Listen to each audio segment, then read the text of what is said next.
ఆంటెకాడ దోశ తింటుంటే ఇలా ముంచుకొని hey guys, welcome back to another video. Badminton అయిపోయాక నేను జెస్సీ ఇంకా గోపి అయితే సరదాగా అలా తినడానికి బయటకైతే వెళ్ళాము.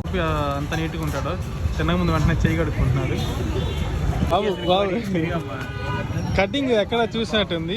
ఈ అబ్బాయిని ఎక్కడన్నా చూస్తే కొద్దిగా కామెంట్ చేయండి అన్న చూస్తుంటే. ఇక్కడ రైల్వే స్టేషన్ దగ్గర కనిపిస్తా ఉంటాడు, ఇక్కడ విజయమాల్ గేట్ దగ్గర.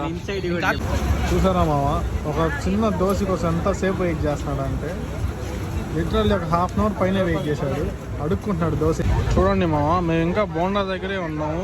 ఇతనేమో అప్పుడే బోండా తినేసి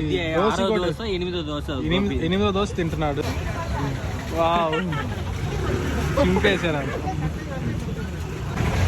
ఆంటెకాడ దోశ తింటుంటే ఇలా ముంచుకొని సేమ్ పని తిన్నట్టు తింటున్నాడు ఫ్రెండ్స్. గోపికి ఏంటంటే దోశలు ఫ్రీగా ఇస్తాను, అందుకని ఫేక్ రివ్యూ ఇస్తున్నాడు. లేదే, సూపర్ ఉంది రియల్లీ. రాజేష్ యాక్చువల్లీ ఈ అబ్బాయి మాతో వచ్చిన అబ్బాయి కాదు. చూడండి టీ షర్ట్ చినిగిపోయింది. పాపం ఇక్కడ తిరుగుతా ఉన్నాడు, టిఫిన్ పెట్టించండి. నేను అందరిని అడుగుతా ఉన్నాడు, టిఫిన్ అడిగితే టిఫిన్ పెట్టిస్తున్నాము. అదే చెప్పు గోపి.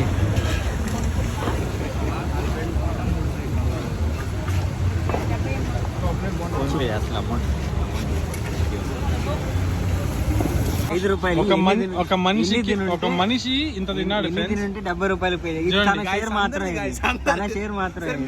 తనొక్కడే ఎంత తిన్నాడు చూడండి. తిని మళ్ళీ పానీపూరి కోసం ఇక్కడ వీళ్ళిద్దరు అంత తిన్నాక కూడా మళ్ళీ పానీపూరి ఒక 4 ప్లేట్లు చెప్పారు ఇప్పుడే. పానీపూరి కన్నా ఎరగడ్లు ఎక్కువ తినేస్తున్నారు ఇద్దరు. కరెక్ట్ రికార్డ్ అయిందమ్మా, సూపర్.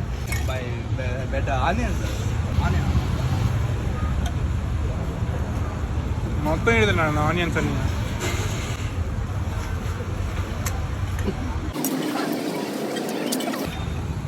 పోయామమ్మా 500కి తిన్నాడు గోపి ఇప్పుడు. అది కానీ కరెక్ట్ కాకపోతే ఇప్పుడు డబ్బులు కట్టించాలా గోపి. కరెక్ట్ కాపేశాడు గోపి ఇప్పుడే ఆన్లైన్ బెట్టింగ్ చేస్తున్నాడు.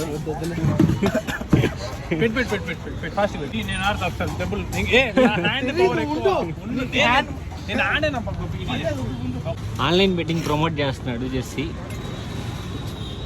సంకన అయిపోయింది ఫ్రెండ్స్ బెట్టింగ్.